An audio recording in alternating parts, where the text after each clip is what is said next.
Ya, Zak, sebenarnya kita dapat tahu kadang-kadang ada orang cakap bila kumpul barang-barang yang lama ni ada juga unsur-unsur anchor-nya ataupun misteri-nya kan. Tapi wallahu alam kita tak tahu lah betul ke tidak sebab sekarang kita pernah dengar Itu dia ahlinya. kita ahliah. Kita bersama dengan Malik Isa. kita Malik Isa. Oh, tengok nama pakaian dia pun Pakaian dia pun best. klasik. Selamat datang, silakan. Sebagai pahlawan pendekar kan. So untuk kali Waalaikumsalam.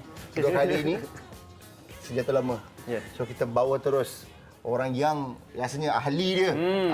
Pengumpul keris lama. Ya. Okey, mungkin boleh terus kongsikan tentang macam mana boleh start minat tu satu. Okey. Lepas tu kenapa pilih keris sebagai bahan untuk dikumpul? Okey, pertama sekali saya sebenarnya minat ni sebenarnya dari kecil. Dari kecil dan keris ni kenapa saya paling suka kerana dalam keris tu bila saya dah mengkaji, bila dah belajar, dia tersimpan kehebatan bangsa Melayu tu sendiri. Dalam sebilah keris tu. Okey. Jadi apa yang koleksi yang ada berada di sini sebenarnya? Apa yang boleh diceritakan? Kalau saya boleh kongsikan kepada para penonton dan juga ni, mainly saya menyimpan keris lama. Yes. Dan boleh tengok ni semua keris dan juga ini adalah kerambit dan juga cucuk sanggul. Cucuk sanggul ni pada suatu pakaian wanita. Pada suatu waktu dahulu pakaian wanita ni digunakan juga sebagai senjata sulit. Wow. Untuk wanita. Wanita. Dan kalau kita tengok di meja sana, Sini. ya, kita ada pedang, Parang. kita ada parang lading. Ini pedang. Ini parang lading. Senjata identiti negeri Kedah lah. I see. Okey, ini kelewang, senjata identiti negeri Kelantan. Masya-Allah. Ini parang jambul dan ini juga kelewang. So maksudnya semua ini adalah daripada negeri Kedah. Kedah. Ya. Ini daripada negeri elok Kedah. sikit, no? Elok Boleh ke sikit, saya no? pegang? Boleh pegang. Adakah ada unsur-unsur benda lain ke? Insya-Allah tak ada, Dah pegang, dah insya-Allah.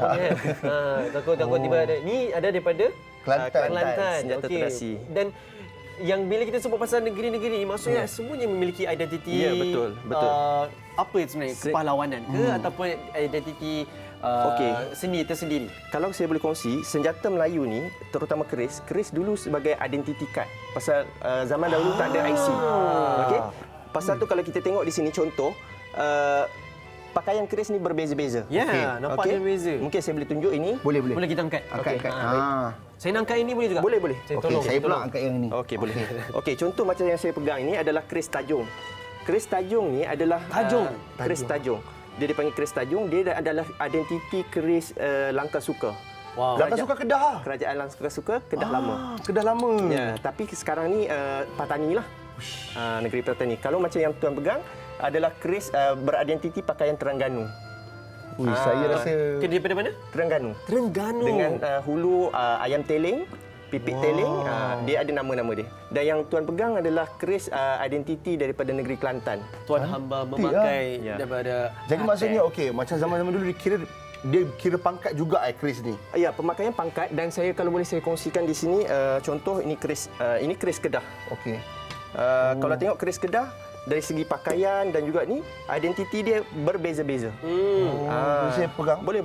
Okey. Jadi nak pakai keris macam saya tak tahulah kan. Kadang tengok cerita-cerita lama berlawan dan sebagainya. Kadang-kadang tak fikir tak tercucuk ke? Tak. So macam mana cara pakai sebab saya nampak Dia memang pakai. okey, dia pakai dia biasanya orang dahulu berbengkung. Okey. Jadi diselit di celah bengkung. So dia ada maksud dia ke boleh bicara detail dia? Dari segi pakaian macam tuan tanya tadi, kalau dari segi bahan mewakili Pangkat-pangkatnya. pangkat. Okey. Kalau contoh macam orang yang berpangkat akan mengenakan keris gading, keris yang diperbuat daripada hulu gigi. Gigi ikan paus zaman dulu. Kerana bahan-bahan ni adalah bahan-bahan yang berharga pada zaman dahulu.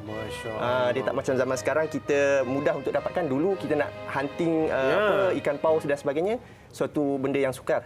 Jadi keris-keris ni contoh yang dalam kotak ini dibuat daripada perak dan bertatah batu permata semua. Itu adalah pakaian-pakaian pembesar. Secara macam umumnya terasa macam setiap yang diperagakan di sini keris ke ataupun pakaian Melayu pun ada maksud tersendiri. Ada maksud tersendiri dan contoh saya bawakan juga di sini kain-kain lama. Kain-kain lama pun ada maksud juga ke? Dia tak ada maksud. Cuma saya nak menunjukkan kehebatan dan ketinggian tamadun Melayu suatu waktu dulu. Masya Allah. Saya boleh kongsikan? Boleh.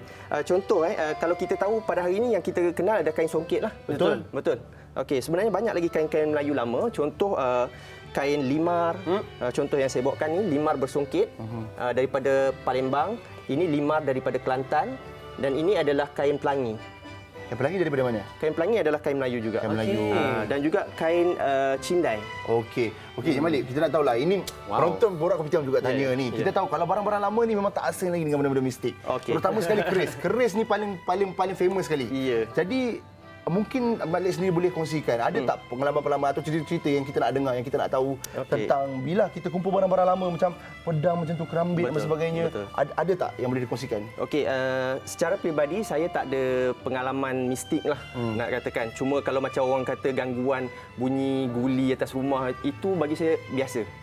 Biasa kerana kalau kita tahu, kalau tempat-tempat kita hidup ni, kita orang Islam, kita beriman dengan perkara-perkara gaib. Ya, betul. Kalau dekat mana-mana pun ada makhluk-makhluk tu. Cuma kita tak boleh terlebih melayan dia. Tak boleh lebih melayan. Dan juga barang-barang macam ni memang dahulu dibuat, memang kadang-kadang ada setengah keris dimasukkan dengan khadam-khadam dan sebagainya. Tapi bila kita, macam saya sendiri, saya mengumpul, jadi merawat, jadi saya tak menghidupkan ataupun memanggil atau memuja semangat-semangat yang lama. Jadi keris tu bagi saya sekarang ni dia natural. Okey, jadi sekarang boleh kita tahu balik simpan keris-keris lama. Jadi sekarang dekat kaca televisyen pun penonton dapat lihat, ini adakah proses penjagaan keris tu? Ya, betul. Okey, keris yang paling kritikal adalah bahagian bilah lah. Kerana bilah diperbuat daripada besi, dan besi ada setengah bilah dibuat besi campuran, besi berpamor. Contohnya keris ini kalau saya boleh kongsikan. Okey, cantik lah. Jadi karat tu memakan besi dan juga merosakkan keaslian dan kesenian besi itu sendiri. Kalau saya boleh kongsikan, Okey. contoh keris ni. Belakang sikitlah. Boleh. Kalau kamera boleh ni tengok, besi dia berpamor. Bercorak dan berpamor. Dia panggil berpamor. Berpamor. Ya, bercorak. Bercorak. Ya. Dan ni dipanggil, dia ada nama-nama dia, corak pamor air menitik.